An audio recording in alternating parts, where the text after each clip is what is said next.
माननीय सदस्यहरू, अब प्रतिनिधि सभा नियमावली 2079 को परिच्छेद 9 बमोजिम प्रधानमन्त्रीसँग प्रत्यक्ष प्रश्नोत्तरको लागि सोही नियमावलीको नियम 58 बमोजिम सम्माननीय प्रधानमन्त्रीसँग प्रश्न गर्न 10 जना माननीय सदस्यहरूबाट प्रश्न प्राप्त भएको बेहोरा जानकारी गराउँछु। यस परिच्छेद बमोजिम प्रधानमन्त्रीसँग प्रत्यक्ष प्रश्नोत्तरमा स्पष्टीकरण सोध्ने व्यवस्था नरहेको पनि जानकारी गराउँछु। साथै सम्माननीय प्रधानमन्त्रीसँग प्रश्न गर्नुहुने माननीय सदस्यहरूले 1 मिनेटभित्र आफ्नो प्रश्न राखिदिनुहुन समेत म अनुरोध गर्दछु।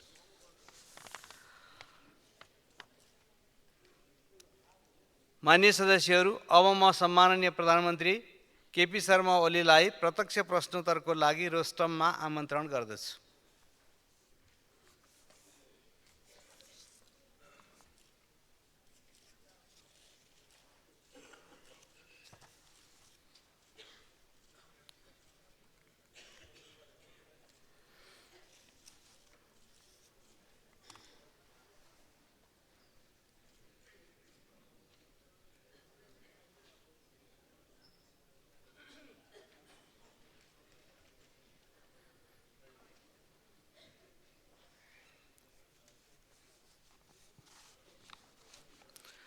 माननीय सदस्यहरू, अब प्रधानमन्त्रीसँग प्रत्यक्ष प्रश्नोत्तर कार्यक्रम प्रारम्भ हुन्छ। सर्वप्रथम प्रश्नकर्ता माननीय सदस्य प्रकाश ज्वालालाई सम्माननीय प्रधानमन्त्रीसँग प्रश्न सोध्न अनुमति दिन्छु।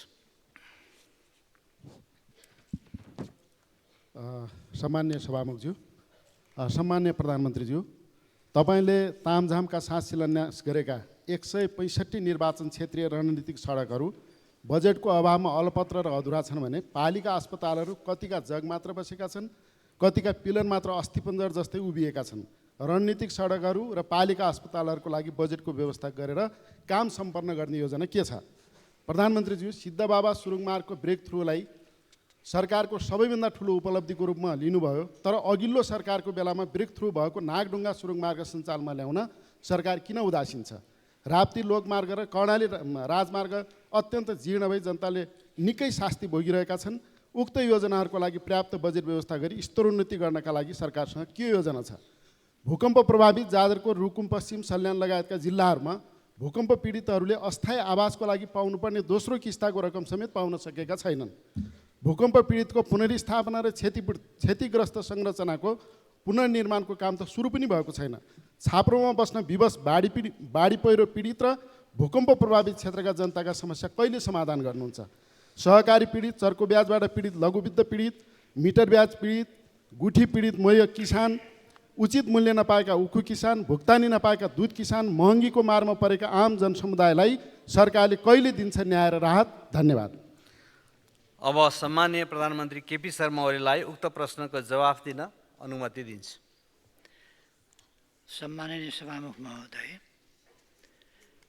मान्यजीले प्रश्न गर्नुभएकोमा धन्यवाद भन्न चाहन्छु।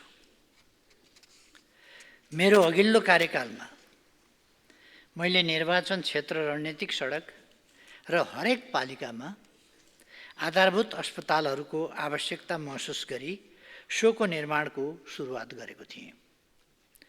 तर त्यसको केही समयपछि नै सरकार परिवर्तन भयो र म बाहिरिएँ। त्यसपछि आउने सरकारहरूले ती कार्यक्रमहरू सबैलाई थाहा होला, निरन्तरता दिएनन्, रद्द गरे, निर्माण रोकियो। प्रश्नकर्ता माननीय पनि त्यसपछिका सरकारमा भौतिक पूर्वाधार मन्त्री हुनुहुन्थ्यो कि जस्तो लाग्छ। कार्यक्रमहरू रद्द गर्नेले नै फेरि 3 वर्ष कार्यक्रम रद्द हुने, अनि कार्यक्रम किन पुरा भएन भनेर प्रश्न गर्ने, त्यसको प्रगति खोज्ने, त्यो किन सम्पन्न भएन भनेर सोध्ने हाम्रो अनौठाको संस्कार छ। उपरोक्त सबै सडक र अस्पतालहरूको निर्माण सम्पन्न गर्न ठुलो बजेटको आवश्यकता पर्छ।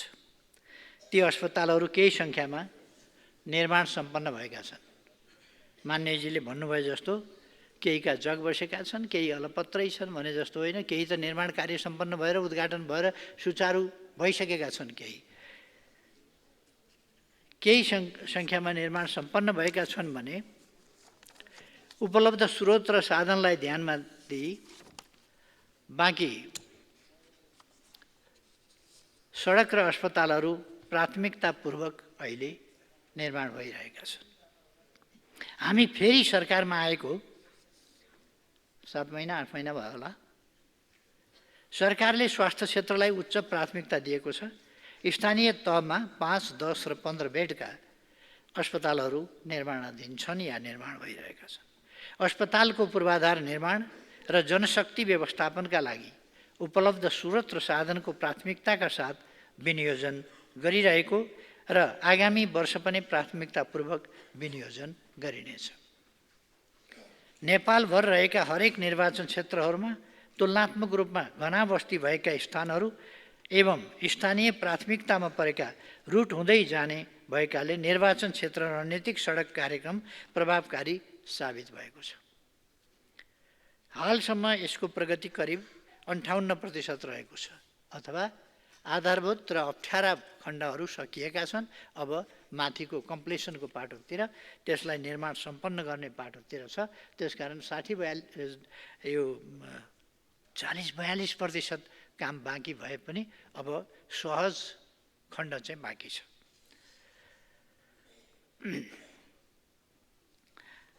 अधिकांश सडकहरू यस आर्थिक वर्षमा नै सकिने भएकाले सरकारले उच्च प्राथमिकताका साथ बजेट व्यवस्थापन गर्ने विश्वास दिलाउन चाहन्छु। सरकारले खास गरी सडक पूर्वाधार विकासलाई महत्त्व दिई सोही अनुरूप बजेट विनियोजन गर्ने गरेको छ। मान्यज्यूले उठान गर्नुभएको सिद्धबाबा सुरुङ मार्गको ब्रेक थ्रु हुनु खुसीको कुरा हो। उक्त सुरुङ मार्ग 83 चैत्रमा सक्ने लक्ष्य रहे तापनि हालसम्म कुल 43% सहित 1126 मिटर मुख्य सुरुङ खन्ने कार्य सम्पन्न भएको छ भने यसको सञ्चालन र व्यवस्थापन समेत निर्माण व्यवसायीबाट हुने गरी व्यवस्था मिलाइएको छ। त्यसैगरी नागढुङ्गा सुरुङ मार्गका सम्बन्धमा कुरा गर्दा उक्त सुरुङ मार्ग 2082 कार्तिकमा सक्ने लक्ष्य रहेकोमा हालसम्म 85% प्रगतिसहित अत्यावश्यक पर्ने लाइटिङ भेन्टिलेसनहरूको कार्य भइरहेकोले निर्माण कार्य सम्पन्न हुने चरणमा रहेको छ। यसैगरी राप्ती लोकमार्ग यो केही समय अगाडि ब्रेक थ्रु भएको भन्ने यहाँ उल्लेख गर्नुभएको छ। सायद यो त्यस बेला म थिइनँ ब्रेक थ्रु हुँदा भनेको हो कि, तर यो सुरुङ मार्ग पनि मैले नै प्रारम्भ गरेको कुरो यसो स्मरण गराउँ कि जस्तो लाग्यो। राप्ती लोकमार्गमा 60 करोड बराबरको स्रोत सुनिश्चित गरी निर्माण कार्य अगाडि बढाइँदैछ। कर्णाली राजमार्गको जीर्ण खण्डहरूमा मर्मत कार्यहरू भइरहेको अवस्था छ। जाजरकोट भूकम्पबाट प्रभावित जिल्लाहरूमा हालसम्म 3 अर्ब 95 करोड 65 लाख रकम निकासा भइसकेको छ। रुकुम र जाजरकोट जिल्लामा जिल्ला विपद व्यवस्थापन समितिबाट सिफारिस भई रितपूर्वक आएका सबै भूकम्प प्रभावितका लागि प्रथम र दोस्रो किस्ताको रकम पठाइसकिएको छ। 2081 माघ महिनामा मात्रै भूकम्प प्रभावितहरूका लागि थप रु 80 करोड निकासा भएको छ। जाजरकोट भूकम्पको विस्तृत क्षति आकलनका लागि इन्जिनियरहरूको पहिलो टोली यसै हप्तादेखि फिल्डमा खटिने छ।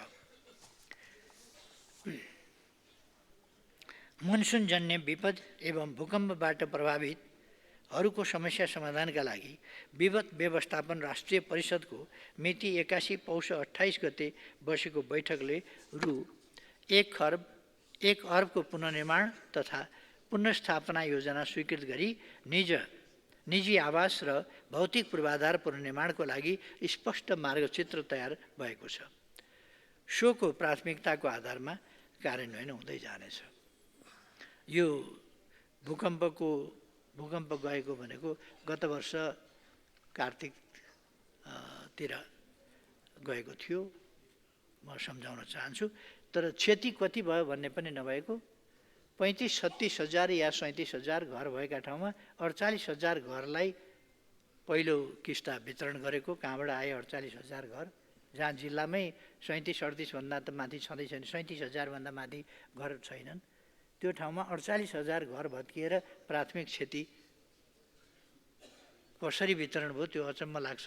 घर कहाँ सिमाना नागेर बाहिर गइयो कि सबै भत्किएका थिएनन्, तिनीहरूको दुईपल्ट हिसाब भयो कि के भएर त्यस्तो भयो, त्यतापट्टि अहिले नजाउँ भइगयो।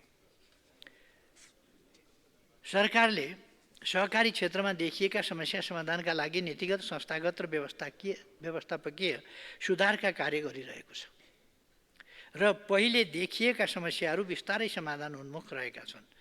सहकारी ठगीमा चालु आर्थिक वर्षमा मात्र नेपाल प्रहरीबाट रु 5 अर्ब 21 करोड ठगी गरेको आरोपमा 48वटा मुद्दा दर्ता भइसकेका छन्। सरकारले सहकारी सम्बन्धी केही नेपाल ऐनलाई संशोधन गर्न बनेको अध्यादेश 2081 जारी गरेको छ, जुन यस क्षेत्रमा देखिएका समस्या समाधानका लागि कोसेढुङ्गा साबित हुनेछ। त्यसैगरी बचत तथा ऋणको मुख्य कारोबार गर्ने सहकारीहरूको नियमनका लागि राष्ट्रिय सहकारी नियमन प्राधिकरणको गठन गरी कार्य सम्पादन भइरहेको छ।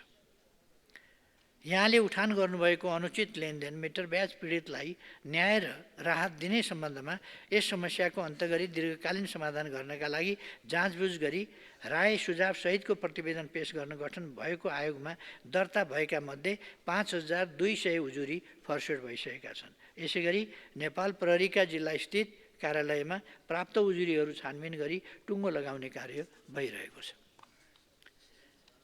मान्यज्यूले उठान गर्नुभएको उखु किसानले आफ्नो उत्पादनको उचित मूल्य नपाएको र दुग्ध किसानको बाँकी रकम भुक्तानी हुन नसकेको विषयमा सरकारको ध्यानाकर्षण भएको छ। यो दुग्ध किसानको बाँकी रकम यस वर्षको होइन, गत वर्षको हामी सरकारमा आउनुभन्दा पहिलेको बाँकी रकम हो। त्यो बाँकी रकम हामीले धेरै मात्रामा तिरेका छौँ। यसै सन्दर्भमा उखु किसानले आफ्नो उत्पादनको उचित मूल्य पाउन् भन्ने उद्देश्यले उखु क्रसिङ हुनु पूर्व नै नेपाल सरकारले उखुको खरिद मूल्य तोक्ने गरेको छ।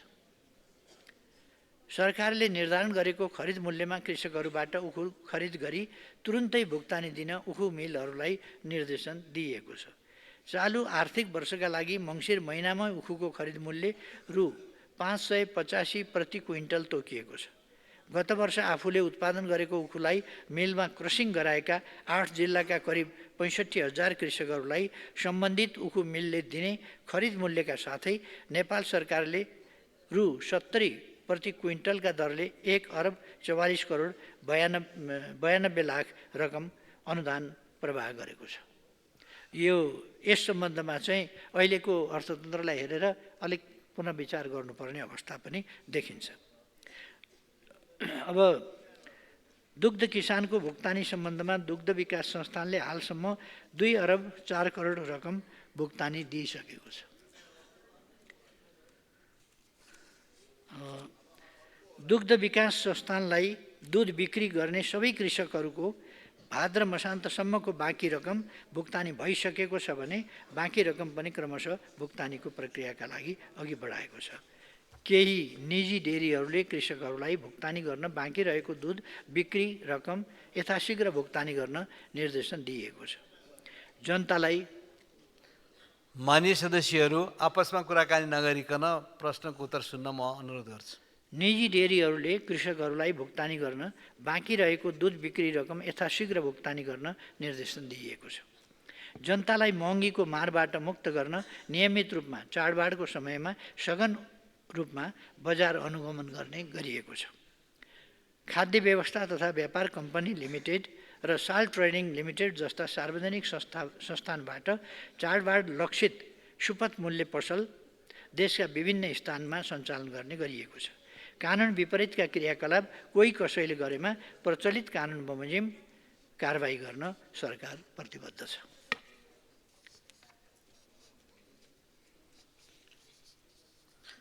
प्रश्नकर्ता मान्यज्यूको प्रश्नको जवाफ सिद्धियो। अब अर्का प्रश्नकर्ता मान्य सदस्य प्रतीक्षा तिवारीलाई प्रश्न सोध्नको लागि समय दिन्छु। सम्माननीय सभामुख महोदय मार्फत सम्माननीय प्रधानमन्त्रीज्यूलाई प्रश्न। मध्य प्रदेशमा राष्ट्रिय गौरवका आयोजना जस्तै जयनगर, जनकपुर, कुर्था रेलवे, काठमाडौँ तराई मधेस द्रुत मार्ग, निजगढ अन्तर्राष्ट्रिय विमानस्थल, सुनकोशी मरिन डाइभर्सन आदि हालका तथ्याङ्क अनुसार अपेक्षित बजेट र समय सीमाभित्र प्रगति नभएको देखिएको छ। यस सन्दर्भमा तपाईँले ती आयोजनाहरूमा देखिएको बजेट, ठेक्का व्यवस्थापन र प्रक्रियागत ढिलाइका चुनौतीहरूलाई समाधान गर्न कस्ता ठोस नीति, बजेट विनियोजन र अनुगमनका सुधारका उपायहरू अवलम्बन गर्ने सोच राख्नु भएको छ? साथै मध्य प्रदेशको विकासलाई राष्ट्रिय गौरवको स्तरमा पुर्याउन नयाँ रणनीति पहलहरू के हुन्? चुरे दोहनका कारण मध्य प्रदेशमा खानेपानीका मुहान सुक्नुका साथै वातावरण प्रदूषणको समस्या बढ्दो छ, जसकारण मानव जीवनमा गम्भीर समस्या पैदा भएको छ।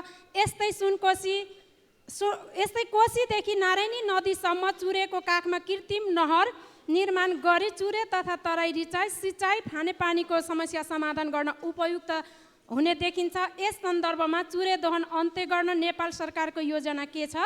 अब सुक्खा मौसमसँगै वर्षा नहुन्जेलसम्म खानेपानीका चापाकल, नदीनाला सुकी पानीको हाहाकार बढ्नेछ।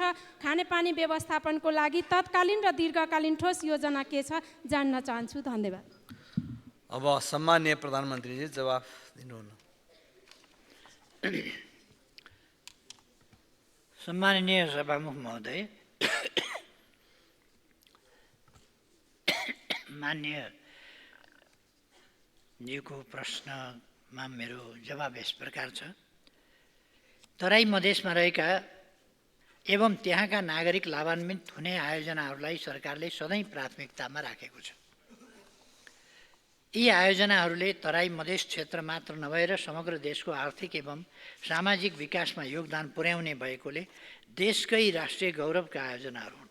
16औं योजनामा यी आयोजनाहरूलाई प्राथमिकताका साथ समावेश गरिएको छ।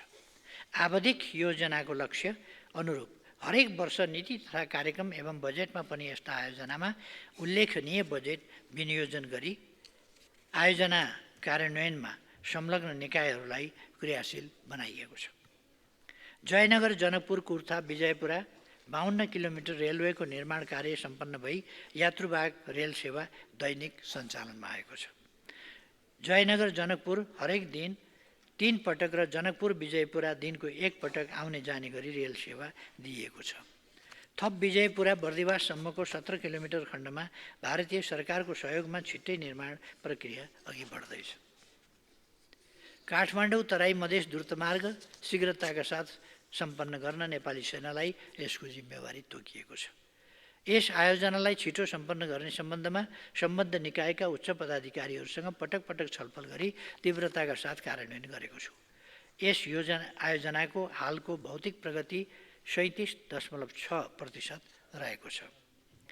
सुनकोशी मरिन डाइभर्सन बहुद्देश्यीय आयोजनाको सुरुङको निर्माण सम्पन्न भई हाल हेडवर्क र पावर हाउस लगायतका संरचना निर्माणको काम अघि बढेको छ। हाल यसको भौतिक प्रगति 35.18% रहेको छ।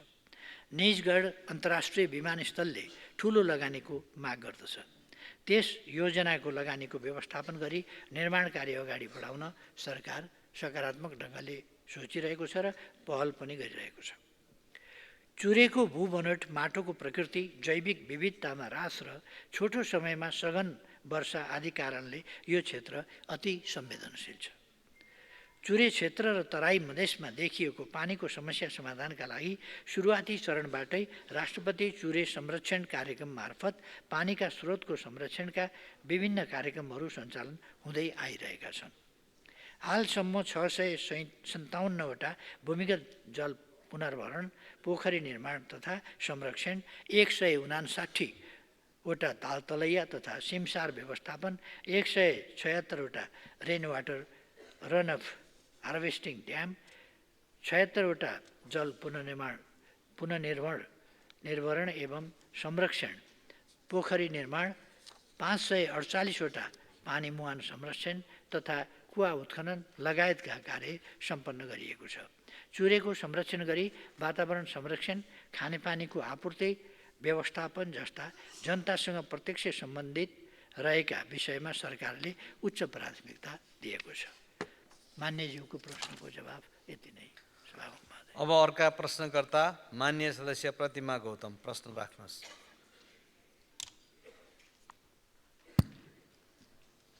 सम्मान्य सभामुख मार्फत म प्रधानमन्त्रीज्यूलाई प्रश्न गर्न चाहन्छु। नेपालमा विकास निर्माणको योजनाहरू समयमा सम्पन्न नहुने गम्भीर समस्या रहेको छ। एउटा आयोजना सम्पन्न हुन औसत करिब 15 वर्ष लाग्ने अवस्था रहेको तथ्यले देखाउँछ, जसका कारण राष्ट्रिय गौरवका ठुला आयोजना जस्तै सिक्टा सिँचाइ आयोजना, बबई सिँचाइ आयोजना, राष्ट्रिय प्राथमिकताका आयोजना र अत्यावश्यक परियोजनाहरू समेत दशकौँसम्म अधुरो रहेका छन्। झन् ठुला आयोजनालाई बहुवर्षीय बनाउने र न्यून बजेट ठुच्याएर होल्ड गर्ने प्रवृत्तिले स्रोत सुनिश्चित नहुनु र आयोजनालाई भुक्तानी प्रक्रियामा ढिलाइ हुनु, यस्ता परियोजनाहरू समयमै सम्पन्न नहुनुको प्रमुख कारण रहेका छन्।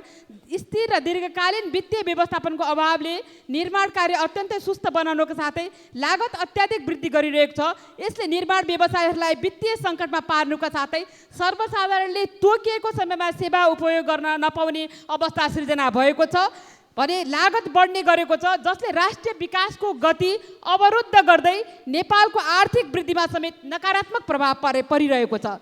मेरो प्रश्न यो छ, नेपालमा ठुला राष्ट्रिय परियोजनाहरू दशकौँसम्म अधुरै रहने समस्यालाई समाधान गर्न र आयोजना समयमा नै सम्पन्न गर्नका लागि सरकारले बजेट व्यवस्थापन, स्रोत सुनिश्चितता र भुक्तानी प्रक्रियामा सुधार गर्न के कस्ता प्रयास गरिरहेको छ? कानुनमा समस्या हो या कार्यान्वयनमा, नियममा हो वा नियतमा? बहुवर्षीयको नाममा योजना बनाउने, न्यून स्रोत छुट्याउने र प्रगति नहुने अवस्था कसरी रोक्न सकिन्छ? यस्ता परियोजनाहरूलाई प्रभावकारी बनाउन र समयमै सक्न के कस्ता योजनाहरू सरकारको छ? साथै विगतमा देखेको ढिलाइ गर्ने, काम सम्पन्न नगराउने प्रवृत्तिलाई रोक्न सरकारले के कस्तो ठोस कदमहरू चाल्दैछ? सभामुखज्यू मार्फत म प्रधानमन्त्रीज्यूलाई प्रश्न गर्न चाहन्छु। सम्मानीय प्रधानमन्त्री। सम्मानीय सभामुख महोदय, म मान्यज्यूले उठाउनु भएका प्रश्नहरूको जवाब प्रस्तुत गर्दछु। मान्यज्यूले उठाउनु भएको सिक्टा सिँचाइ र बबई सिँचाइ आयोजना लगायतका राष्ट्रिय गौरव र राष्ट्रिय प्राथमिकताका ठुला आयोजनाहरू समयमा सम्पन्न गर्ने विषयमा म पनि गम्भीर र संवेदनशील छु। मेरो सरकार गठन भएपछि यी आयोजनाहरू समयमै सम्पन्न गर्न तथा निर्माण व्यवसायीको भुक्तानीको समस्या समाधान गर्न मैले सुरुदेखि नै पहल गरिरहेको छु। आर्थिक वर्ष 2080-81 को अन्त्यमा भुक्तानी गर्न बाँकी रहेको दायित्वमध्ये हालसम्म रु 22 अरब 43 करोड 36 लाख भुक्तानी भइसकेको छ। यसै सन्दर्भमा ठुला राष्ट्रिय परियोजनाको लागि स्रोतको समस्या आउन नदिन सम्बन्धित मन्त्रालयलाई बजेट तर्जुमाका लागि प्रदान गरिएको बजेट सिलिङबाट त्यस्ता आयोजनाका लागि सो आर्थिक वर्षमा आवश्यक पर्ने रकम विनियोजन गरी इयरमार्क गरेपछि मात्र अन्य यो आयोजना तथा कार्यक्रममा बजेट छुट्याउने गरी नीतिगत प्रबन्ध गरिएको छ। नयाँ बहुवर्षीय आयोजनाका लागि स्रोत सुनिश्चित गर्दा विस्तृत आयोजना प्रतिवेदन वा विस्तृत इन्जिनियरिङ डिजाइन स्वीकृत भएको, वातावरणीय मूल्याङ्कन सम्बन्धी परीक्षण सम्पन्न भएको, जग्गा प्राप्तिको प्रक्रिया टुङ्गिएको, साइट क्लियरेन्स भएको, मध्यकालीन खर्च संरचनामा समावेश भएको तथा खरिद गुरु योजना तथा कार्यान्वयन योजना स्वीकृत भएको आयोजनाको कार्यान्वयन आवश्यक र औचित्यपूर्ण देखिएमा स्रोतको उपलब्धताको आधारमा मात्र स्रोत सहमति दिने कानुनी व्यवस्था गरिएको छ। राष्ट्रिय गौरवका आयोजना तथा अन्य ठुला राष्ट्रिय आयोजनाका लागि स्रोतको अभाव हुन नदिन सम्बन्धित मन्त्रालयका लागि विनियोजित बजेटमध्ये कुनै कार्यक्रम सञ्चालन हुन नसक्ने वा कुनै शीर्षकमा विनियोजित बजेटमध्ये केही वा पुरै बचत हुने भएमा रकमान्तर मार्फत त्यस्ता महत्त्वपूर्ण आयोजनाका लागि बजेट व्यवस्थापन गर्न अर्थ मन्त्रालयले नीतिगत तथा प्रक्रियागत सहजीकरण गर्ने गरिएको छ। बहुवर्षीय आयोजनाका लागि स्रोत सहमति प्रदान गर्न आयोजना सम्पन्न हुने अवधि किटान गर्ने गरिएको छ।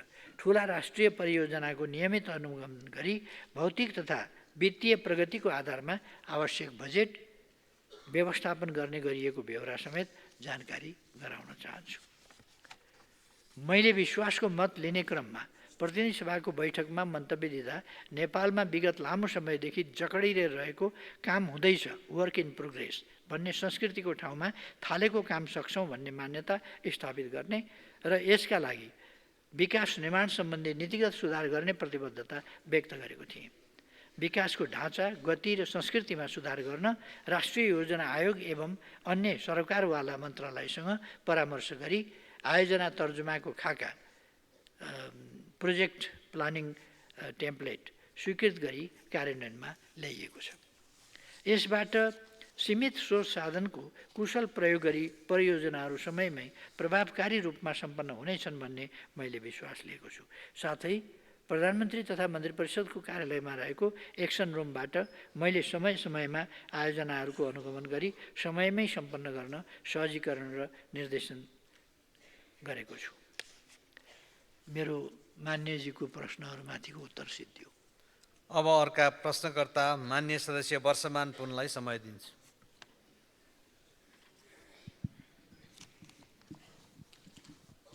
सम्माननीय सभामुखज्यू, सम्माननीय प्रधानमन्त्रीज्यू, अर्थतन्त्रमा शिथिलता आएको छ, जनताको चुलो महँगीको मारमा परेको छ, पुँजीगत खर्च भइरहेको छैन, युवाहरूको पलायन बढेको छ, समग्र अर्थतन्त्र सुधार गर्न सरकारको नीति र प्राथमिकताहरू के छन्? विगत सरकारले विश्वविद्यालय, संस्थान आदिमा कायम गरेको मेरिटोक्रेसीप्रति वर्तमान सरकारले ध्यान नदिएको, दलीयकरण र हस्तक्षेप गरेको तथा ती निकायहरूमा व्यावसायिक दक्षताको आधारमा काम गर्ने वातावरण नरहेको देखिन्छ।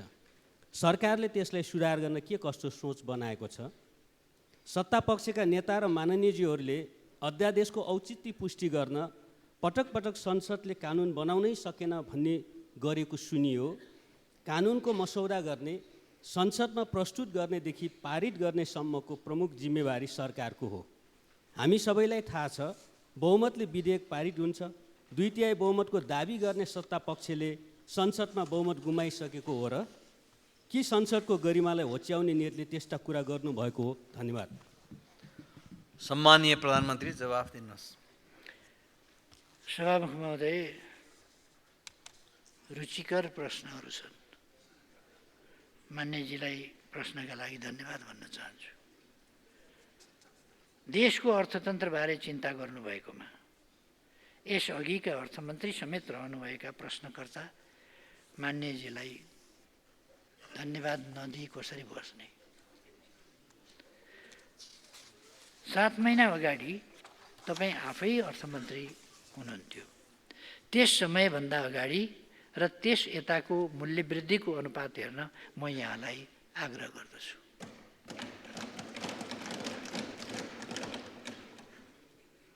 फेरि पनि प्रश्न गर्नुभएकोमा, सरकारको ध्यानाकर्षण गर्नुभएकोमा धन्यवाद छ। तर उस बेलाको पनि अलिकति सम्झिनुपर्छ कि जस्तो लाग्यो। हामीले अब आँकडामा प्रश्नोत्तर गर्ने, त्यसको तुलना गर्ने बानी बसाउनुपर्छ भन्ने लाग्छ।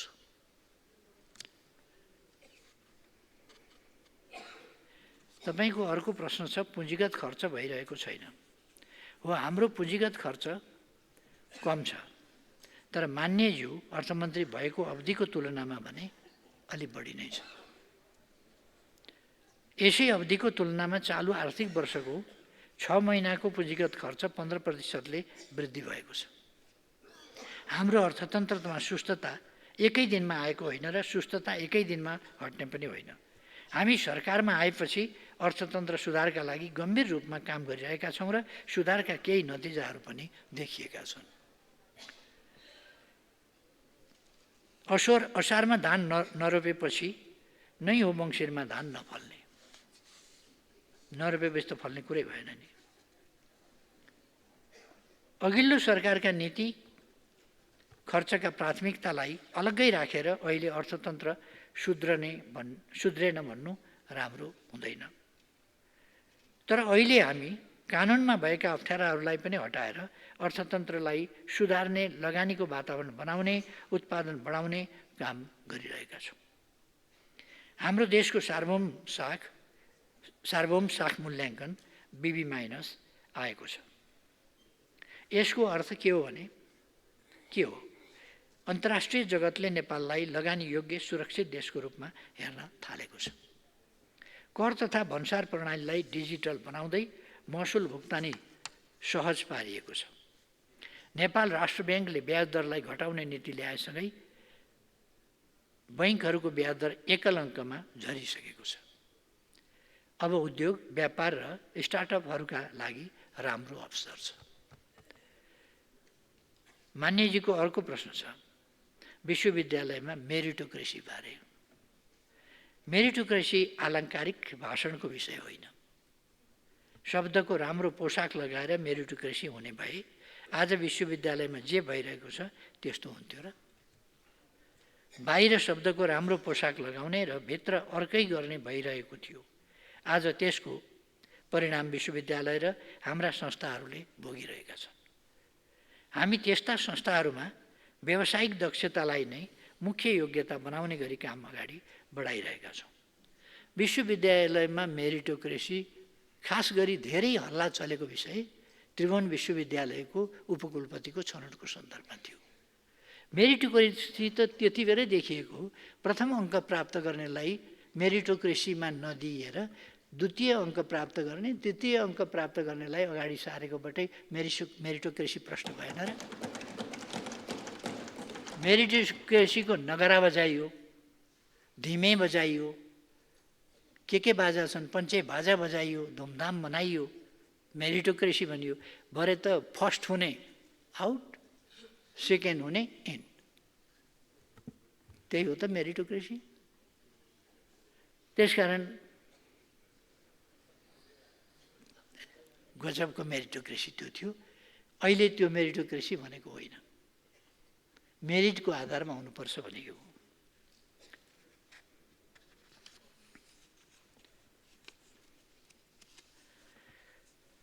अध्यादेश ल्याएर संसदलाई किन होच्याएको भन्ने मान्यज्यूको प्रश्नको मैले जवाब दिइरहनु पर्दैन, किनभने म सम्मानीय सभामुखज्यू मार्फत 2080 वैशाख 20 गतेको दिन सम्झन उहाँलाई आग्रह गर्न चाहन्छु। त्यस दिन उहाँ आफै सम्मिलित सरकारले संसद सुरु हुनुभन्दा 4 दिन अघि अध्यादेश ल्याएको थियो। अध्यादेश ल्याउने अधिकार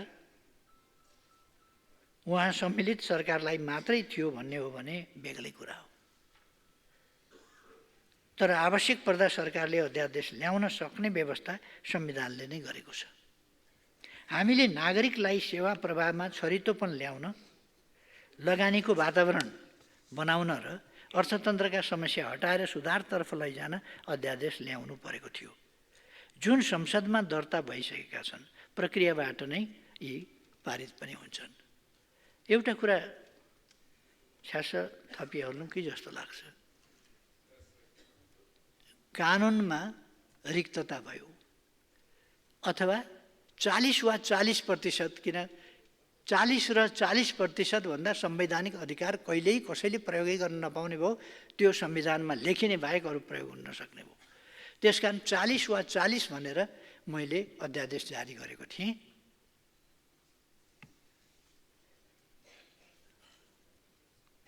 मैले बिर्सेँ त्यसको विरोध कसले गरेका थियौँ पनि। निकै कडै विरोध गरेका थियौँ जस्तो लाग्छ मलाई। यो लोकतन्त्र सिद्ध्याउन खोज्यो, संविधान मास्न खोज्यो, संविधान विरोधी प्रधानमन्त्री आदि इत्यादि भनिएन, संविधान पल्टाउने कोसिस गरिएन, विरोध जोड जुलुमसँग भयो। मलाई मात्रै संविधानको कार्यान्वयन गर्नु पनि थिएन। त्यसो भए लौ न त, मैले अध्यादेश फिर्ता लिएँ। पछि त मेरै पार्टी फुटाउनलाई 20 वा 20 भनेर अध्यादेश जारी गरे होइन र? 20 वा 20%। अस्ति अध्यादेश ल्याउन भन्दा अगाडि मैले धेरै हल्ला सुने पार्टी फुटाउनका लागि। मैले अस्ति पनि यसै सदनमा उभिएर भने कुनै पार्टी फुटाउने, कसैको पार्टी फुटाउने वा जोडिदिने मेरो काम पनि होइन र म त्यता लागेको पनि छैन। मेरो त्यो सौखको विषय होइन र यस्ता खुद्रा विषय मेरो कार्यसूचीमा छैनन्। मैले त्यो भनेको थिएँ। र अहिले ल्याएको मैले त्यस प्रकारको अध्यादेश पनि ल्याएको छैन। त्यो यस संसदमा विधिवत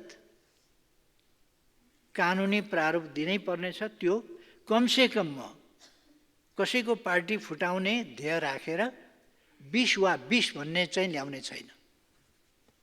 20 वा 20 जस्तो प्रावधान चाहिँ ल्याउने छैन। त्यति चाहिँ म भनिराखौँ।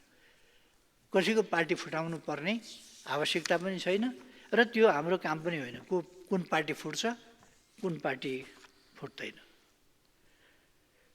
त्यो मान्यजीहरूको विषय हो। त्यो खुदै पार्टीको विषय हो, हाम्रो विषय होइन। त्यसर्थ मलाई लाग्छ अध्यादेश छिटो छरितो कामको लागि ल्याइनु पर्छ। यस अध्यादेशको अहिले ल्याएका अध्यादेशहरूको उद्यमी व्यवसायीहरूले वेलकम गरेका छन्, युवाहरूले वेलकम गरेका छन्। आइटी सेक्टरले जुन आजको सबभन्दा आवश्यक र जल्दोबल्दो सेक्टर हो, त्यो सेक्टरका युवाहरूले व्यापक रूपमा स्वागत समर्थन गरेका छन् र यसले नेपाललाई आइटीको युगतिर अगाडि बढाएको छ, बढाउन योगदान गरेको छ। त्यसर्थ यो किन विरोध गरे अब प्रतिपक्षले बुझ्दिनँ, अरू सबैले स्वागत गरेका छन्। धन्यवाद प्रश्नकर्ता मान्यजीलाई।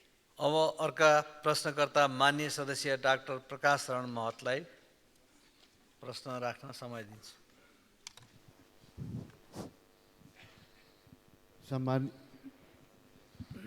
सम्मान्य सभामुख महोदय, सम्मान्य प्रधानमन्त्रीज्यूलाई मेरो दुईटा जिज्ञासाहरू छन्।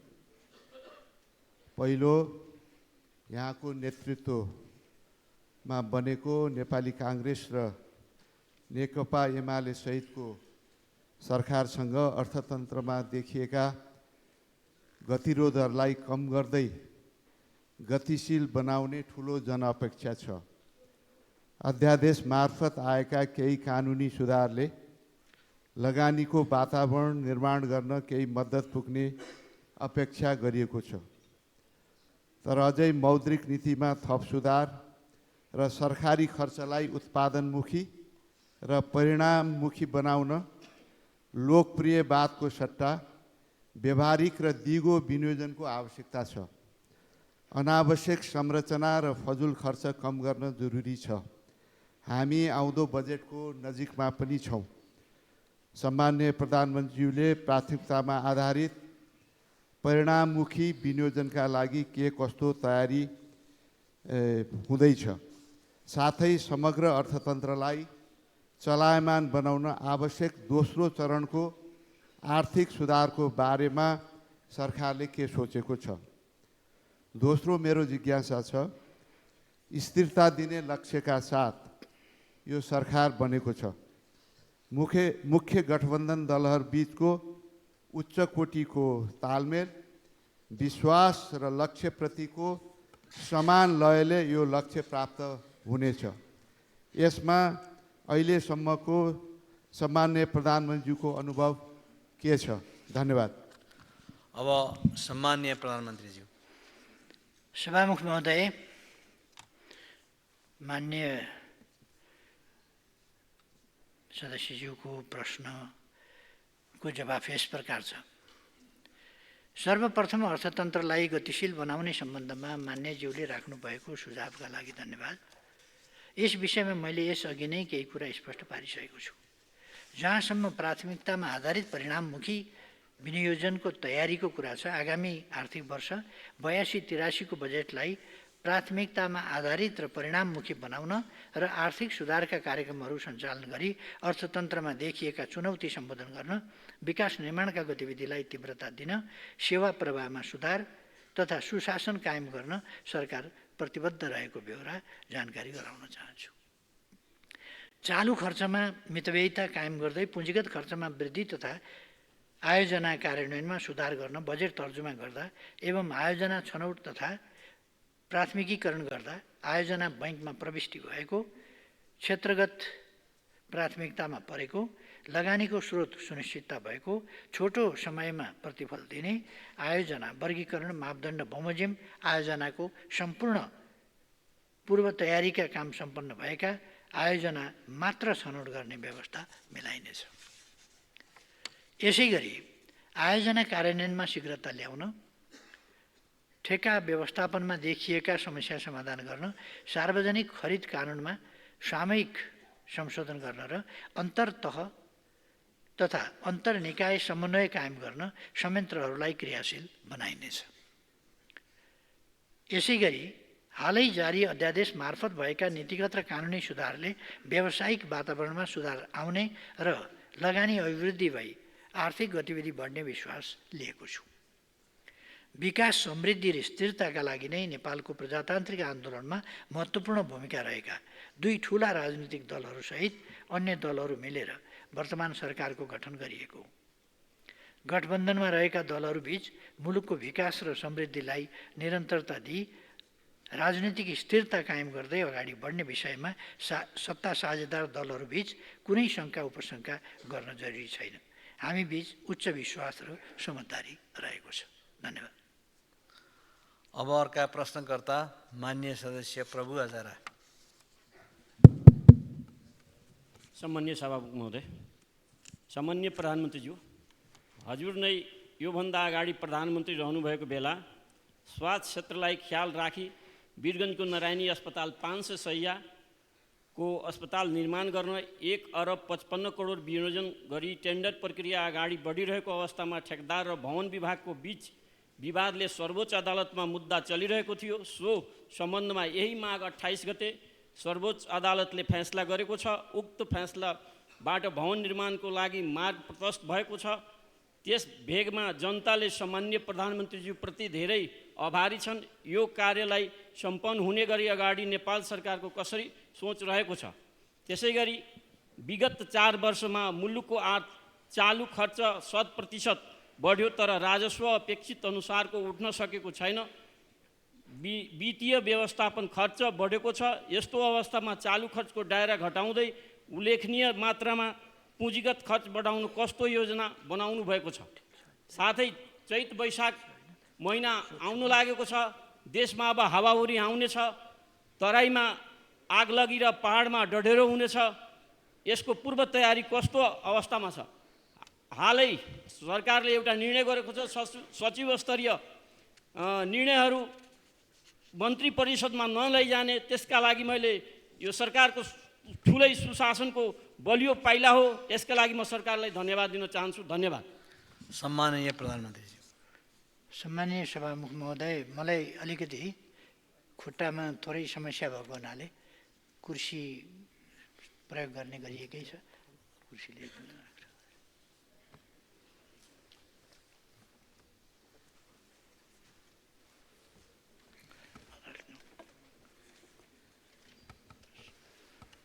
माथि चढ्छु।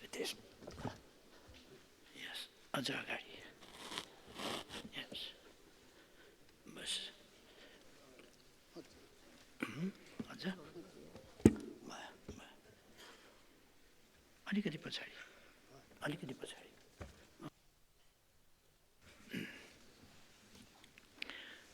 सम्मानीय सभामुख महोदय, वीरगञ्ज स्थित 500 शय्याको नारायणी अस्पताल निर्माण गर्ने सम्बन्धमा सम्मानित सर्वोच्च अदालतमा मुद्दा परेकोले केही समय निर्माण कार्यमा ढिलाइ भएको हो। अदालतको फैसला पश्चात निर्माण कार्य अगाडि बढाउन आगामी आर्थिक वर्षमा कार्यक्रम तथा बजेट व्यवस्थापन गरिने विश्वास दिलाउन चाहन्छु। चालु खर्च घटाई पुँजीगत खर्च बढाउन सरकारले विभिन्न कदम चालेको छ। साथै सार्वजनिक खर्चलाई मितव्ययी तथा प्रभावकारी बनाउने सम्बन्धी मापदण्ड 2081 नेपाल सरकारबाट स्वीकृत भई कार्यान्वयनमा ल्याइएको छ। पुँजीगत खर्च बढाउन गत आर्थिक वर्षको सृजित दायित्व रकमान्तर मार्फत भुक्तानी सहजीकरण गरिएको छ। न्यून विनियोजन भएका कम प्राथमिकताका विकास नतिजाहरूको हिसाबले कम महत्त्वका र पूर्व तयारी पुरा नभएका आयोजना तथा कार्यक्रमको कार्यान्वयन स्थगित गरी यस्ता आयोजना तथा कार्यक्रममा विनियोजित रकम उच्च प्राथमिकताका साथ आयोजनामा रकमान्तर गर्ने विषयलाई सरकारले प्राथमिकता दिएको छ। राष्ट्रिय गौरवका आयोजना र राष्ट्रिय महत्त्वका प्राथमिकता प्राप्त आयोजना कार्यान्वयनमा स्रोतको अभाव हुन नदिने व्यवस्था मिलाइएको छ। साथै बहुवर्षीय आयोजनालाई व्यवस्थित गर्न आयोजनाको बहुवर्षीय ठेक्का सहमति सम्बन्धी मापदण्ड 2081 कार्यान्वयनमा ल्याइएको बेहोरा जानकारी गराउन चाहन्छु। आगलागी र डडेलोबाट हुने सम्भावित जोखिमको विषयमा सरकार संवेदनशील रहेको छ।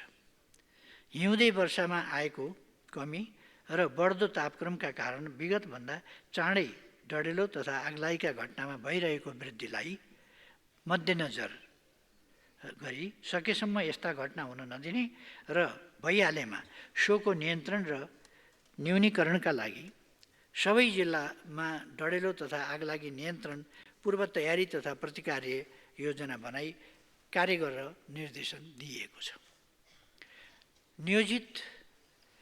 नियोजित रूपमा वन डडेलो लगाउने व्यक्तिलाई प्रचलित कानुन बमोजिम कारबाही समेत गरिनेछ।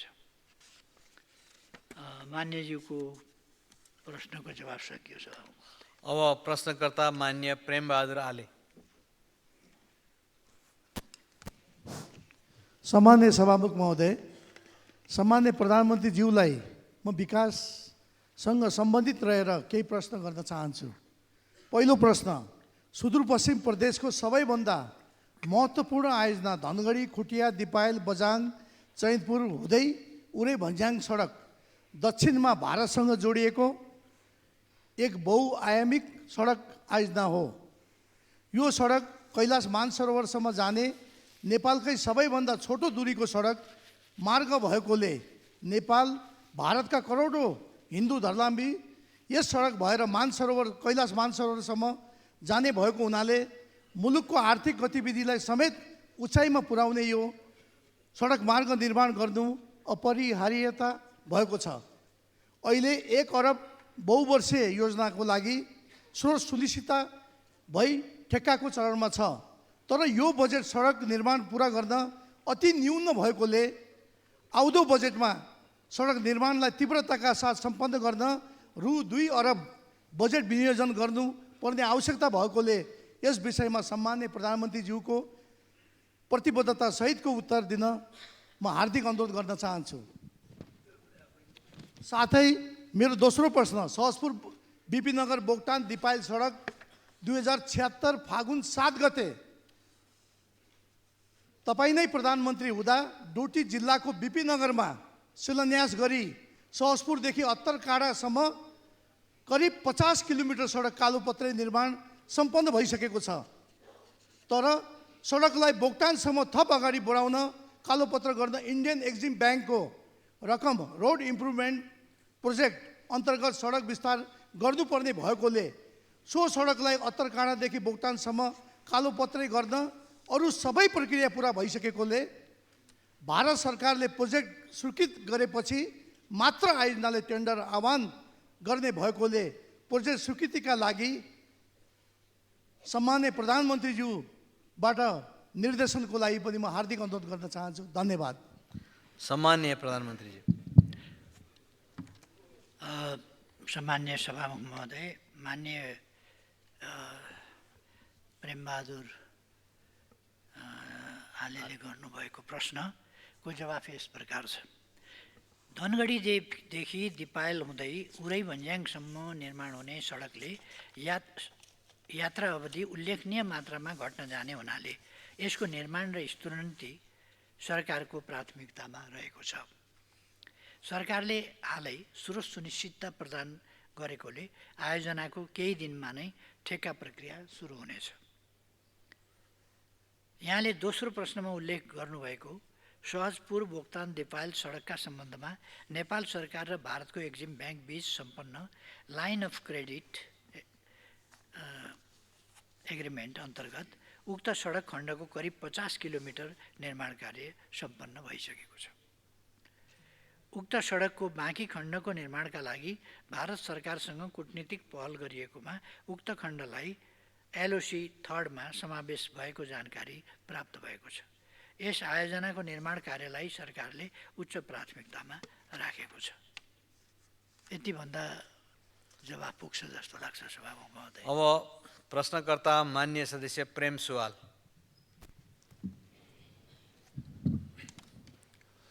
सभामुख महोदय मार्फत प्रधानमन्त्रीजीसँग जिज्ञासा राख्न चाहन्छु। विद्यालय शिक्षा निशुल्क र अनिवार्य तथा विश्वविद्यालय शिक्षा निशुल्क नेपालीको सम्पत्तिको सीमाङ्कन र विदेशमा सम्पत्ति राख्न नपाउने, ठुल्ठुला भ्रष्टाचारी र मानव अधिकारको गम्भीर उल्लङ्घन गर्नेहरूलाई मृत्युदण्डको सजाय समेत हुने कानुनी व्यवस्था नभएसम्म व्यापक जनताको हित होला र समाजवाद कार्यान्वयन होला र सरकारले समाजवादलाई व्यवहारमा कार्यान्वयन गर्न के कस्तो काम गर्दैछ? सार्वजनिक संस्थानहरू एक गरी व्यक्ति वा निजी कम्पनीलाई बेच्नु समाजवाद नै हो र? धन्यवाद। सम्मानीय प्रधानमन्त्री। सम्मान्य सभामुख महोदय,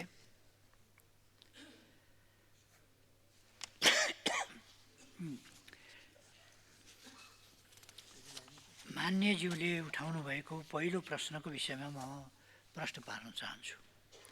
नेपालको संविधानले आधारभूत तहसम्मको विद्यालय शिक्षा निशुल्क र अनिवार्य एवं माध्यमिक तहसम्मको शिक्षा निशुल्क पाउने व्यवस्था गरे बमोजिम कार्यान्वयन भइरहेको मान्यज्यूलाई जानकारी गराउन चाहन्छु।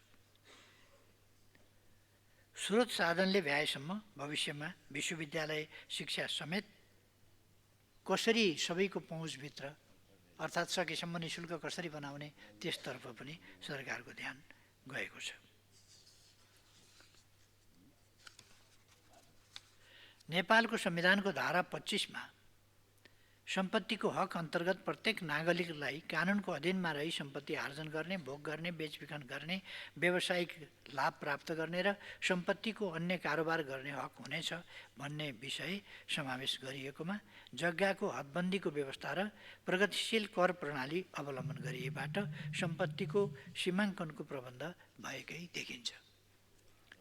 जहाँसम्म विदेशमा सम्पत्ति राख्न नपाउने कानुनी व्यवस्था गर्न मान्यज्यूले उठाउनु भएको विषय छ। विदेशमा लगानी गर्न प्रतिबन्ध लगाउने ऐन 2021ले कसैले विदेशमा कुनै किसिमको विदेशी सेक्युरिटी, विदेशी फर्मको साझेदारी, विदेशी बैंक अकाउन्टेन्ट, विदेश स्थित घर जग्गामा लगानी गर्न नपाउने व्यवस्थाले उक्त कार्यलाई निषेध गरेकै अवस्था छ। गैर कानुनी तवरबाट विदेशी मुद्रा अपचलन गरेको भेटिए विदेशी विनिमय नियमित गर्ने ऐन 2019 अनुसार कारबाही गर्ने गरिएकै छ। अर्को कुरा के भने अब यो आइटी जस्तो कम्पनीहरूले यहीँ बसेर पनि काम गर्नका लागि तर जुन देशमा काम गर्ने हो त्यहाँ कम्पनी खोल्नुपर्छ। त्यसकारण आइटीको उत्पादन र व्यापार गर्न सक्ने त्यस प्रकारको स्तरमा नेपाली युवाहरू पनि गइसकेको हुनाले युवाले सस्तोमा त्यहाँ एउटा कुनै अरबौँ राखेर होइन, केही युरो, केही डलर, केही थोरै, केही फ्र्याङ्क वा केही अरू रकम, अरू मुद्रा, पाउन्ड कुनै राखेर उनीहरूले कम्पनी खोल्न सक्छन् र त्यो कम्पनी भएपछि त्यहीँबाट कारोबार गरेको, त्यो कम्पनी मार्फत कारोबार भएको देखिने हुनाले यहाँबाट यहीँ बसेर आइटी को काम चाहिँ नि विदेशको पनि गर्न सकिन्छ र विदेशी मुद्रा पनि आर्जन गर्न सकिन्छ। यहीँ बसेर राम्रो काम गर्न सकिन्छ। आफै आफ्ना लागि रोजगारीका अवसरहरू पनि सिर्जना गर्न सकिन्छ। यस्ता प्रश्नहरूमा अब कन्जर्भेटिभ हुनु हुँदैन। समयअनुसार हामीले चल्न जानेनौँ भने र समयअनुसार कुन चिज कसरी गर्ने भन्यो भने अरूले आएर यहाँ आइटीका विभिन्न खालका विभिन्न प्रकारका सेवाहरू प्रभाव गर्ने र पैसा लिएर जाने, तर हामीले चाहिँ बाहिर कम्पनी खोल्न नदिने, बाहिर कारोबार गर्न नदिने हुँदाखेरि त्यसको असर चाहिँ हामी कहाँ प्रतिकूल पर्ने, त्यो स्थितिलाई अन्त्य गर्नुपर्छ भनेर हामीले तत्सम्बन्धी व्यवस्था पनि गरेका छौँ।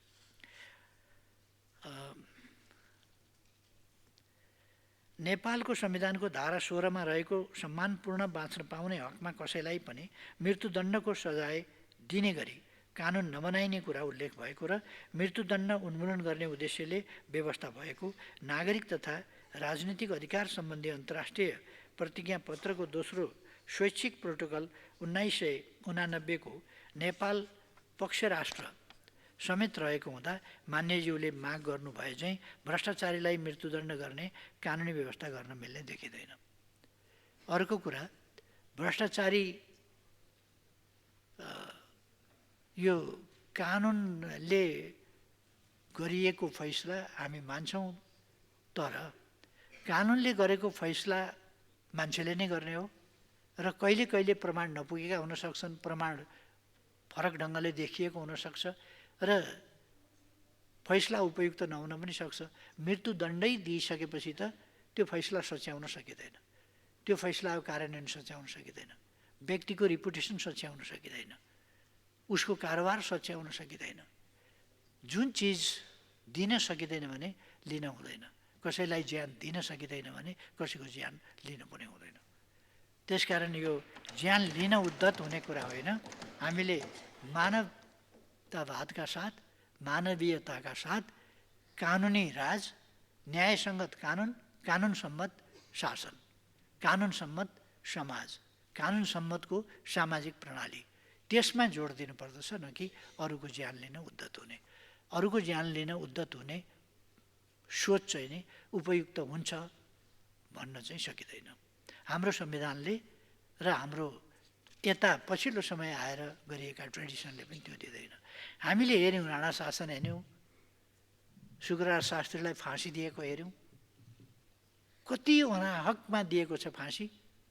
उहाँ प्रजा परिषदको पनि होइन, प्रजा परिषदको सदस्य पनि होइन, उहाँ एउटा धर्मशास्त्रका प्रवचन गरेर त्यसमार्फत यति हो शास्त्रमा वर्णन गरेका कुराहरू कि अपराधी राजाहरू, अपराधी शासकहरूको अन्त्य हुन्छ, ती रहँदैनन्, ती समाप्त हुन्छन् भन्ने कुरा उल्लेख गरिएको छ। त्यही कुरा उहाँले भन्नुभएको थियो। अपराध करार गरेर, अपराधी करार गरेर उहाँलाई मृत्युदण्ड दियो। मृत्युदण्ड पाउनेमा, फाँसीको सजाय पाउनेमा पहिलो नाम उच्चारण शुक्रराज शास्त्रीको भएको थियो 97 सालमा। लोकतन्त्रका लागि सामान्य आवाज उठाएका मानिसहरू मारिएका थिए, खुरुखुरु जेल सार्ने न्युमा मारिएका थिए, अरू न्युमा मारिएका थिए र कानुनले पनि हाम्रै अगाडिबाट 45 साल माघ 26 गते, हाम्रै अगाडिबाट 25 गते राति हाम्रै अगाडिबाट क्याप्टन यज्ञबहादुर थापा र भीमनारायण श्रेष्ठलाई उठाएर लगिएर गोली हानेर मारेको थियो।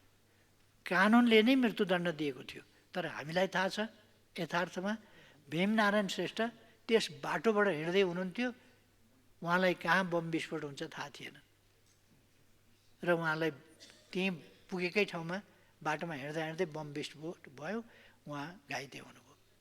एकातिर बम विस्फोटबाट घाइते हुनु छ, अर्कातिर अपराधी बम पड्काउने भन्ने आरोपका साथ उहाँलाई मृत्युदण्ड दिनु छ। यदि मृत्युदण्ड त्यति बेर नपाएको भए, 2 महिना बाँचेको भए भुट्टो काण्डले त्यसलाई, माघ 25 गतेको कुरा त्यो थियो, माघ 25 गतेबाट चैत 25 सम्म पुग्दा त आन्दोलनले अर्को रूप लिएको थियो र त्यो अवस्था नै सिर्जना हुँदैन थियो। त्यसर्थ मृत्युदण्ड दिइहालेपछि फर्किने ठाउँ हुँदैन, फर्काउने ठाउँ हुँदैन। र कसरी मृत्युदण्ड दिइन्छ भन्दा यो त पोलिटिकल कुरा भयो। क्रिमिनललाई भन्दा पोलिटिकल मुद्दा लगाएर भए त हुन्थ्यो नि। पोलिटिकल मान्छेलाई क्रिमिनल मुद्दा लगाएर हत्या गर्छ नि त। त्यसकारण कुन पोलिटिकल मान्छेलाई पोलिटिकल भनेर धेरै सजाय दिएको छ, क्रिमिनल भनेर त सजाय दिएको छ। त्यसकारण नेपालको संविधान जानी बुझिकन सचेत ढङ्गले निर्माण भएको छ र मृत्युदण्डको पक्षमा हाम्रो संविधान पनि छैन, हाम्रो समाज पनि छैन। एकाध मान्छेले भन्नु बेग्लै कुरा हो।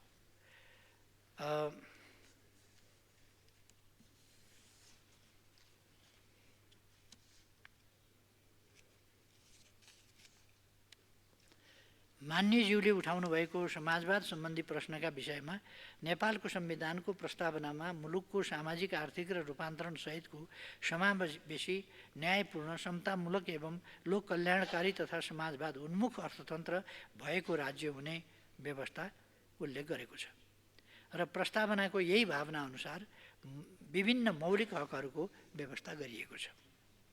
संविधानको धारा 43 मा सामाजिक सुरक्षाको हकको व्यवस्था गरिएको छ।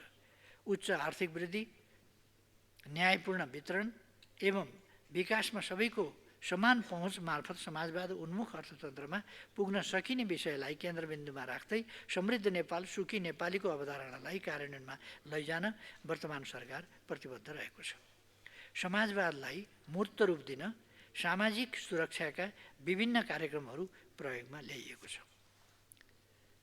सामाजिक सुरक्षालाई सफल र प्रभावकारी बनाउन मानिसको जीवन चक्रका सबै चरणमा आइपर्ने जोखिम व्यवस्थापन गर्न महिला, बालबालिका, ज्येष्ठ नागरिक, अपाङ्गता भएका व्यक्ति, लैङ्गिक तथा यौनिक अल्पसङ्ख्यक, किसान, मजदुर एवं पिछडिएको क्षेत्रलाई राहत पुग्ने गरी सामाजिक सुरक्षाका स्किमहरू सञ्चालनमा ल्याइएको छ। सामाजिक सुरक्षा कोषलाई पनि सामाजिक सुरक्षाको महत्त्वपूर्ण संयन्त्रको रूपमा विकास गरिएको छ। मान्यज्यूले उठाउनु भएको सार्वजनिक संस्थानका विषयमा स्पष्ट पार्न चाहन्छु। रुग्ण तथा बन्द भएका सार्वजनिक संस्थानलाई राष्ट्रिय हित अनुकूल उत्पादन तथा उत्पादकत्व अभिवृद्धि तथा रोजगारी सृजना गर्ने उद्देश्यले सार्वजनिक संस्थान सञ्चालन र व्यवस्थापनलाई प्रभावकारी बनाउन विगतमा केही सार्वजनिक संस्थानहरूको निजीकरण गरिएको थियो। सार्वजनिक संस्थान निजी व्यक्ति वा कम्पनीलाई बिक्री गर्ने उद्देश्यले निजीकरण गरिएको होइन। अब हाम्रा विगतका अनुभवहरू सबैलाई लिएर हामीले विगतका अनुभवले जे देखाएका छन् ती पाठहरू तीनबाट पाठ सिकेर आगामी दिनमा उपयुक्त ढङ्गले यो निजी क्षेत्र र सार्वजनिक क्षेत्र यो दुईटै क्षेत्र मिलेर अगाडि बढ्नुपर्ने आवश्यकता छ। त्यसो गर्दा व्यवस्थापनका पक्ष या संयुक्त सञ्चालनका पक्ष, लगानीका पक्ष, संयुक्त लगानीका पक्ष आदिबाट निजी क्षेत्रलाई समेत समावेश गरेर अलिक व्यवस्थापनलाई चुस्त दुरुस्त गरेर नै लानुपर्ने आवश्यकता देखिएको छ। त्यसर्थ यसमा अहिलेको समयमा सशङ्कित हुनुपर्ने कुनै आवश्यकता छैन। समाजवादको जहाँसम्म विषय छ, हामी यति बेला समाजवादका कुरा गर्छौँ, तर समाजवादलाई सुदृढ गर्ने सफल बनाउने भन्दा पनि हामीले समाजवादमा हामी पुगेकै छैनौँ। पहिले त समाजवादी प्रणालीमा पुग्नु पर्यो। यो समाजवादी प्रणाली होइन, हामी सङ्क्रमणकालीन स्थितिमै छौँ। पुरानो सामन्ती स्थितिबाट अझै पनि समाजवादको स्थितिमा चरणमा पुगिसक्यौँ भन्ने होइन। अहिले हामी 20% भन्दा बढी गरिबीको निरपेक्ष गरिबीको रेखामुनि छौँ। त्यो जनसङ्ख्यालाई खाना लाउन पाउने आधारभूत आवश्यकताहरूको परिपूर्ति हुने अवस्थामा त पुग्नु पर्यो। 20% भन्दा बढी मान्छे भोकमरीमा पर्ने अनि समाजवाद व्यवस्था छ भन्ने यो हुन सक्दैन। पहिले हामीले गरिबी निवारण गर्नु पर्यो, त्यसै गरेर आधारभूत आवश्यकताहरूको परिपूर्ति गर्नु पर्यो र नेपाललाई समृद्ध नेपाल भन्न सकिने ठाउँमा पुर्याउनु पर्यो।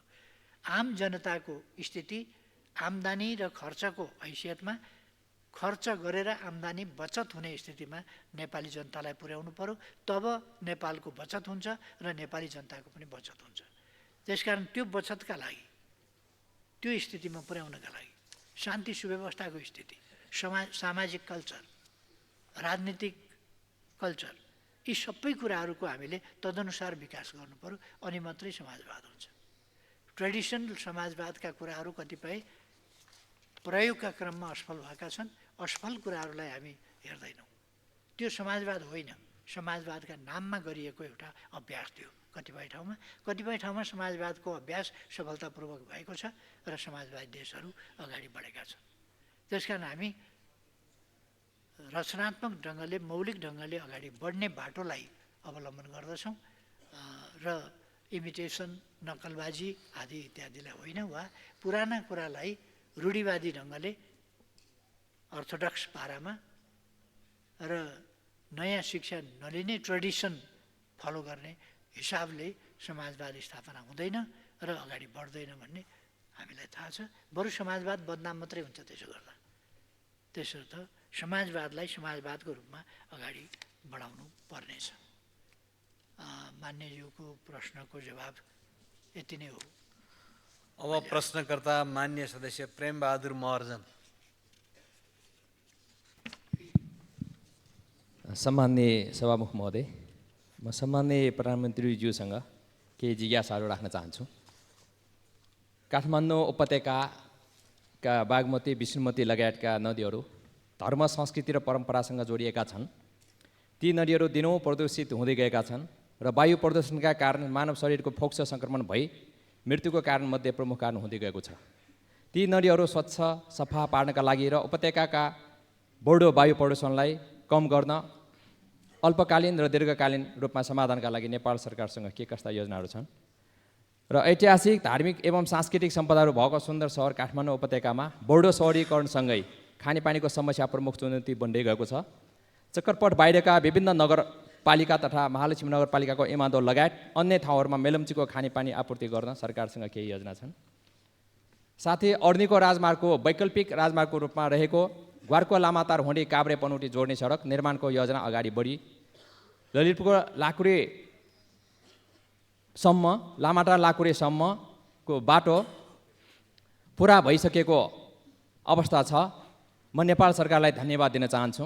बाँकी लाकुरे, भन्ज्याङ, माने, दोभान खण्ड छिटो पुरा गरी उक्त क्षेत्रका जनतालाई लाभान्वित गराउन नेपाल सरकारको तर्फबाट थप के कस्ता कार्यहरू भइरहेको छ? र आज देशका युवाहरू हजारौँको सङ्ख्यामा विदेश पलायन हुँदै जानु ठुलो चिन्ताको विषय हो। युवा जनशक्तिलाई रोक्न देशभित्र नै शिक्षा, रोजगार तथा अन्य अवसरहरू सृजना गरी सबै नागरिकको गुणस्तरीय जीवनको सुनिश्चितताको लागि सरकारको ठोस योजनाहरू के हुन सक्छ? धन्यवाद। सम्माननीय प्रधानमन्त्री।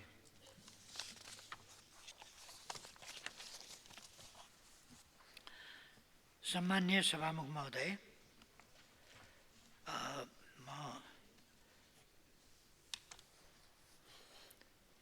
मान्य प्रेम महर्जनले उठाउनुभएका प्रश्नहरूको जवाब प्रस्तुत गर्न चाहन्छु। काठमाडौँ उपत्यकाको हनुमन्ते, मनोहरा, बागमती र यसका सहायक नदीहरूमा सिधै मिसिरहेको फोहोर पानीलाई प्रशोधन गरी नदीहरूलाई पुनः जीवन्त बनाउने उद्देश्यले काठमाडौँ उपत्यकाको धोबीघाट, बालकुमारी, सल्लाघारी, हनुमानघाट, गोकर्णमा फोहोर पानी प्रशोधन केन्द्रहरूको निर्माण कार्य भइरहेको छ। उक्त आयोजना अन्तर्गत गुहेश्वरीमा 3 करोड 24 लाख लिटर प्रतिदिन क्षमताको फोहोर पानी प्रशोधन केन्द्रको निर्माण कार्य सम्पन्न गरी सञ्चालनमा रहेको छ।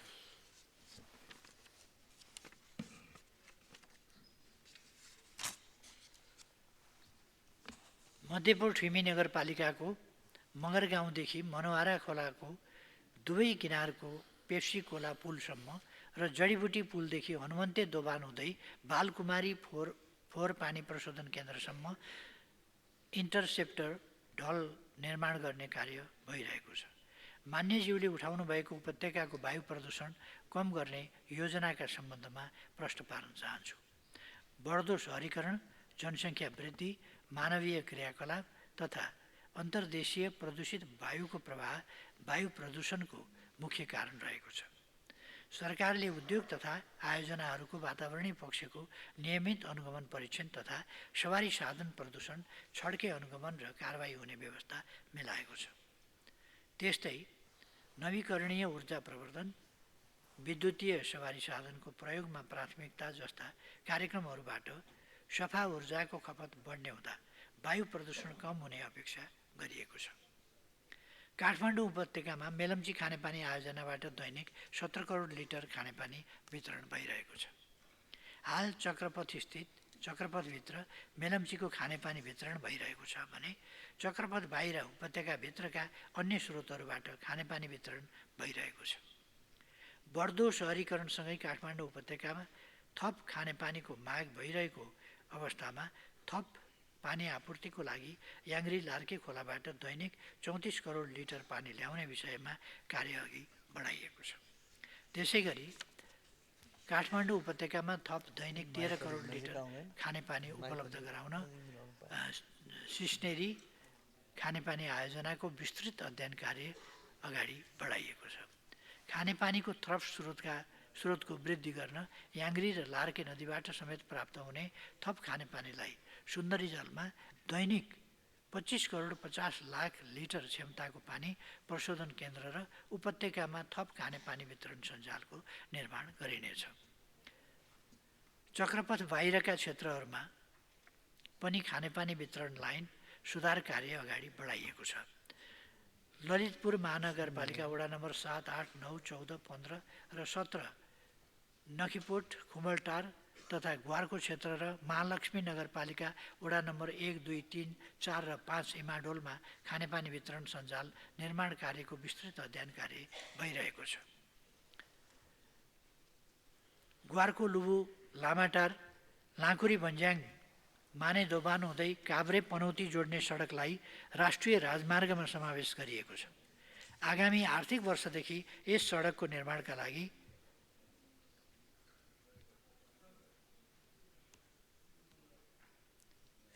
बजेट व्यवस्थापन गरिनेछ। देशका युवाहरू विदेश पलायन भइरहेको प्रति मान्यज्यूको चिन्ता जायज नै छ। सरकारले देशभित्र गुणस्तरीय शिक्षा, रोजगारी र अन्य अवसरहरू सिर्जना गरी युवा पलायन रोक्न प्राथमिकताका साथ काम गरिरहेको छ। नेपालको संविधानले रोजगारीको हकको सुनिश्चितता गरे बमोजिम सरकारले आर्थिक नीति तथा कार्यक्रम र बजेट मार्फत रोजगारी सिर्जना हुने गरी कार्य गरिरहेको छ। स्थानीय स्तरमा बेरोजगार युवालाई रोजगारीको अवसर प्रदान गर्न उत्पादकत्व र रोजगारी अभिवृद्धि हुने खालका कार्यक्रमलाई प्राथमिकता दिई सोही बमोजिम सबै कार्य अगाडि बढाइएको छ। देशमा लगानीको वातावरण निर्माण गरी रोजगारी सिर्जना गर्न कानुनी तथा संस्थागत सुधारका लागि सरकारले निरन्तर काम गरिरहेको छ। देशभित्र रोजगारीका अवसर सिर्जना गर्नका लागि स्टार्टअप उद्यमलाई 25 लाखसम्मको सहुलियतपूर्ण कर्जा प्रदान गरिएको छ। चालु आर्थिक वर्षमा यस कार्यक्रमबाट 1000 जनाले सहुलियतपूर्ण कर्जा प्राप्त गर्ने गरी काम भइरहेको जानकारी गराउँदैछु। र अलिकति खानेपानीको बारेमा म खानेपानी र वायु प्रदूषणको बारेमा फेरि थप केही कुरा राख्न चाहन्छु। त्यो के भने वायु प्रदूषणको कुरा चाहिँ यो हामीले यहाँ उद्योगलाई कडाइ गर्ने, उद्योगबाट चाहिँ यो लोकल जनतामा असर नपरोस् भन्नका लागि हो। हाम्रा उद्योग छन् नै कति, त्यसले प्रदूषण गरेकै छ कति र केही ठाउँहरूमा खानेपानी के उद्योगहरूबाट निस्किएको विभिन्न फोहोर पदार्थहरूले कहीँ बिगारेको छ। एउटा त्यो समस्या छ। नत्र भने हाम्रा इटाभट्टाहरूले लोकल जनतामा प्रभाव, त्यहाँको स्वास्थ्यमा प्रभाव पार्नु एउटा कुरा हो। त्यहाँको स्वास्थ्यमा त गम्भीरै प्रभाव पार्छ। जहाँ इटाभट्टाहरूको सङ्ख्या धेरै छ त्यहाँ जनस्वास्थ्यमा गम्भीरै प्रतिकूल असर पार्दछ। तर आम रूपमा भन्ने हो भने एउटा हाम्रो आफ्नै कारणले भन्दा पनि एउटा त प्राकृतिक कारणले, त्यसमा मानवीय कमी कमजोरीहरू। अब मानवीय कमी कमजोरी मात्रै भनौँ भने अत्यन्त विकसित देशहरूमा अस्ति भर्खरै क्यालिफोर्नियामा विशाल आगलागीले समस्या उत्पन्न गरेको थियो। त्यो एमाजोन रेन फरेस्ट, त्यसमा हुने आगलागीले कहिले महिनौसम्म डढेलो त्यसरी लाग्छ र एउटा भयावह स्थितिको सिर्जना गर्छ। यसै गरेर हाम्रा पनि जङ्गलहरूमा प्राकृतिक कारणले पनि र मानवीय कमजोरीका कारणले पनि आगलागी हुन्छ। जुनसुकै कारणले आगलागी भए पनि वनमा हुने अत्यधिक आगलानी र त्यसबाट हुने कार्बन उत्सर्जन, त्यसले वातावरणमा ठुलो कार्बनमय बनाइदिन्छ हावालाई। त्यो ठुलो प्रदूषणको एउटा माध्यम हो। अर्को छुवाली र पराल, गहुँको छुवाली र पराल, यो गहुँको सिजनमा खास गरी अत्यन्तै ठुलो एरियामा छुवाली डढाएर त्यसको धुलो, त्यसले हिमाल पनि धेरै बिगारेको छ, वातावरण बिगारेको छ। खालि यहाँको हावा र प्रदूषणको मात्रै कुरा होइन, हिमाललाई ध्वस्त बनाएको छ त्यसले। त्यसकारण यसप्रति हामी धेरै सजग हुनुपर्ने छ र क्षेत्रीय स्तरमा पनि यस सम्बन्धमा हामीले गम्भीर रूपमा संवाद गर्नु र यस सम्बन्धमा ध्यानाकर्षण गर्नु र समाधान खोज्नु, साझा प्रयासबाट समाधान खोज्नु जरुरी छ। म त्यो पनि राख्न चाहन्छु। र अन्तर्राष्ट्रिय प्रयासहरू त छँदैछन् यसका लागि गर्नुपर्ने कुराहरू। खानेपानीको सन्दर्भमा हामीले मेलम्ची अथवा लार्केको पानी यी एउटा टनेलबाट आउने पानीमा मात्रै निर्विकल्प भएर त्यसमा मात्रै भर पर्नु पनि हुँदैन। अरू पनि सिस्नेरीको पानी ल्याउने कुरादेखि लिएर अहिले हामीले काठमाडौँ धाप भनेका छौँ।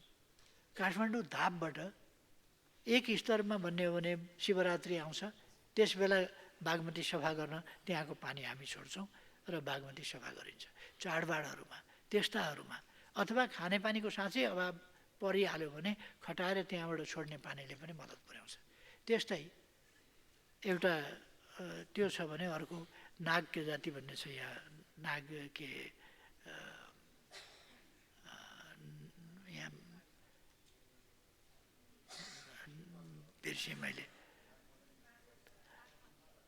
नागमती हो, नागमती भन्ने ठाउँबाट त्यहाँबाट पनि हामी राम्ररी पानी रिजर्भर गरेर त्यहाँबाट पनि ल्याउन सक्छौँ। यस्तै काठमाडौँ वरिपरि अनेक पानीका पानीहरू जम्मा गर्ने, तालहरू निर्माण गर्ने राम्रा ठाउँहरू छन् र तिनीहरूलाई जम्मा गरेर तिनीहरूलाई तालको रूपमा विकास गरेर त्यो पानीले चाहिँ नि थुप्रै मद्दत पुर्याउन सक्छ वैकल्पिक रूपमा। यसै वर्षायाममा त सुन्दरी जलकै खानेपानीले पुग्छ। वर्षायाममा त जति पनि पानी परिहाल्यो हुन्छ, तर ड्राई सिजनमा हामीलाई मुस्किल पर्ने ठाउँहरू भनेका सिजन त्यो मुस्किल पर्ने बेलामा चाहिँ हामीले यस्ता अनेक विकल्पहरूबाट ल्याउन सक्छौँ र पानी प्रशस्त हुनसक्छ। र कहिले यदि धेरै भयो भने त्यसलाई बागमतीमा छोडेर बागमतीको प्रदूषण हटाउने काम गर्न सक्छौँ। थोरै भयो भनेदेखि खानपिन र सरसफाइमा लगाउँला, यस्ता कामहरू गर्न सक्छौँ। त्यसर्थ अनेक विकल्पमा हामी सोचिरहेका छौँ र त्यसमा काम पनि गरिरहेका छौँ, गर्न प्रारम्भ गरिरहेका छौँ। यति भन्न चाहन्छु मान्यज्यूको प्रश्नमा। अब अर्को प्रश्नकर्ता मान्य सदस्य प्रभु शाह। सम्मान्य सभामुख महोदय, म सम्मान्य प्रधानमन्त्रीजीलाई प्रश्न गर्न चाहन्छु। नेपाली नागरिकता परित्याग गरी विदेशी नागरिकता लिनेहरूको सङ्ख्या कति छ? उनीहरूको पैतृक सम्पत्ति के कति थियो र अहिले कुन अवस्थामा छ? ती अवैध सम्पत्तिहरूलाई राज्यको स्वामित्वमा ल्याउन तपाईँले के गर्नुभयो? खुलिआम हुन्डीबाट ती अवैध सम्पत्तिहरू विदेश लैजाँदा रोक्न नसक्ने सरकारलाई हामीले के भन्ने, सक्षम वा असक्षम? प्रधानमन्त्रीज्यू, ती अवैध सम्पत्तिलाई अब स्वदेश फिर्ता ल्याउने तपाईँको योजना के छ? झन्डै 70 लाखभन्दा बढी नेपाली युवाहरू अहिले वैदेशिक रोजगारमा छन्। उनीहरूको श्रम सम्झौता अनुसार प्रत्येक वर्ष झन्डै 40 खरबभन्दा बढी रिमिटेन्स नेपाल आउनुपर्ने हो। तर अहिलेसम्मको रिपोर्ट बुझ्दा यो वर्ष जम्मा 13 देखि 14 खरब मात्र आउने सम्भावना छ। मेरो प्रश्न छ प्रधानमन्त्रीज्यूलाई, हाम्रा नेपाली युवाहरूले विदेशमा खुन पसिना बगाएर कमाएको पैसा हुन्डी मार्फत खुलिआम कालो धनसँग मिलान भइराख्दा तपाईँ किन मौन बस्नुभयो? नेपाली युवाहरू भ्रष्टाचारीहरूको कालो धन साट्नलाई विदेशमा मरिरहेका छन्, होइन भने सङ्ख्याको अनुपातमा ती रिमिटेन्स किन नेपाल आएन? वैदेशिक रोजगारमा जाने नेपाली मजदुरहरूले विदेशमा आफ्नो ट्रेड युनियनको हक पाएको छैन। किन ट्रेड युनियनको हक नपाउने गरी श्रम समझौता गर्नुभयो? अहिलेको 21औं शताब्दीमा नेपाली मजदुरलाई दास्ताको नारकीय जीवनमा धकेल्दा तपाईँहरूले के कति लाभ पाउनुभयो जानकारी पाऊँ। नेपालमा जीडीपी र राजस्वको अनुपात हेर्दा सरकारले जीडीपीको झन्डै 1/3 राजस्व उठाउने गरेको देखिन्छ। 57 खरब जीडीपी रहेको हाम्रो देशमा केन्द्र सरकारले झन्डै 14 खरबभन्दा बढी राजस्व उठाउने, प्रदेश सरकारले झन्डै 2 खरब र स्थानीय सरकारले पनि झन्डै 3 खरब राजस्व उठाउने लक्ष्य राखेको देखिन्छ, जो जीडीपीको 30% हुन आउँछ। यसलाई कर आतंक नभन्ने त के भन्ने प्रधानमन्त्रीज्यू? के यस्तै कर प्रणालीले हाम्रो अर्थतन्त्रको सुधार हुन्छ? हुँदैन भने यो कर आतंकलाई रोक्ने योजना के छ? तपाईँले सार्वजनिक रूपमा भारत भ्रमणमा जाँदैछु भन्नुभएको थियो, त्यो जाँदैछु भनेको कहिले हो? निम्तो नआइकन किन जान्छु भन्नुभयो। यसले देशको प्रतिष्ठामा आँच आएको अनुभूति हुँदैन। यो सरकार दुई तिहाईको बहुमतको हो, बलियो छ भन्नुहुन्थ्यो, तर आफैले ल्याएको अध्यादेश पारित गर्ने सामान्य बहुमत समेत नहुँदा अहिले बिचलीमा परेको जस्तो अनुभूति हुँदैन। सत्ता सहयात्रामा रहेका दलहरू नै अध्यादेश अस्वीकार गर्ने निर्णय गरिसकेपछि अब तपाईँ कुन नैतिकताले पदमा बस्नुहुन्छ जान्न चाहन्छौँ। सङ्घीय राजधानी जोड्ने सबै राजमार्गहरू अस्तव्यस्त छन्, तर प्रधानमन्त्रीजीले चारैतिर विकासको चकाचौध मात्र देख्नुहुन्छ। यदि त्यसो हो भने ती राजमार्गहरूमा तपाईँ आफै किन यात्रा गर्नुहुन्न? त्यहाँ लगातार भइरहेको घटना दुर्घटनाको जिम्मा कसले लिने? आवासविहीनहरूलाई घर बनाउन सुरक्षित आवास भनेर जम्मा 75,000 दिनुहुन्छ। आजको युगमा 75,000मा के घर बन्छ? बन्दैन भने थाहा हुँदाहुँदै तपाईँले किन आवासविहीन गरिब दलितहरूसँग मजाक गर्नुभयो? प्रधानमन्त्रीजीले यसको जवाब दिनुहुन्छ भन्ने अपेक्षासहित धन्यवाद। सम्माननीय प्रधानमन्त्री।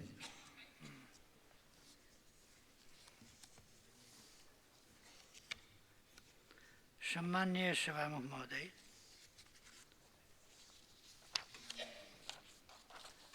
उहाँका प्रश्नहरू, उहाँका मनमा रहेका विरोध, घृणा, आक्रोश आदिले अपमानजनक समेत रहेका छन्। संसद जस्तो गरिमामय ठाउँमा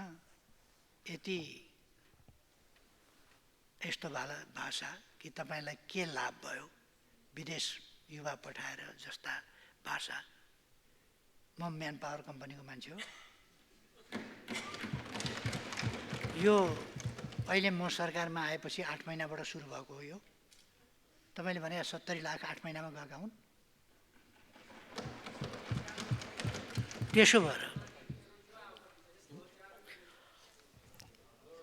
माननीय सदस्य यहाँ आसन ग्रहण गर्नुहोस्। मैले पहिला नै निर्देशन जारी गरिसकेको छु, यसमा दोहोरो बहस छलफलहरू हुँदैन भन्ने कुरा। त्यसकारण तपाईँ आसन ग्रहण गर्नुहोस्। माननीय सदस्य तपाईँ आसन ग्रहण गर्नुहोस्। सम्मानीय सभामुख महोदय, उहाँले मान्यजीले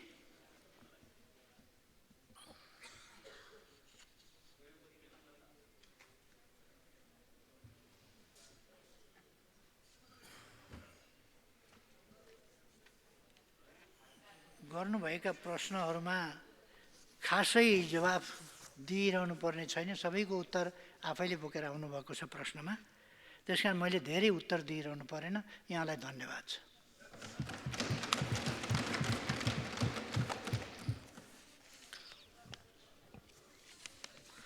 माननीय सदस्यहरू, आजको लागि निर्धारण गरिएको प्रधानमन्त्रीसँग प्रत्यक्ष प्रश्नोत्तर सम्बन्धी कार्यक्रम यही समाप्त हुन्छ। सम्माननीय प्रधानमन्त्रीलाई आफ्नो आसन ग्रहण गर्न अनुरोध गर्दछु।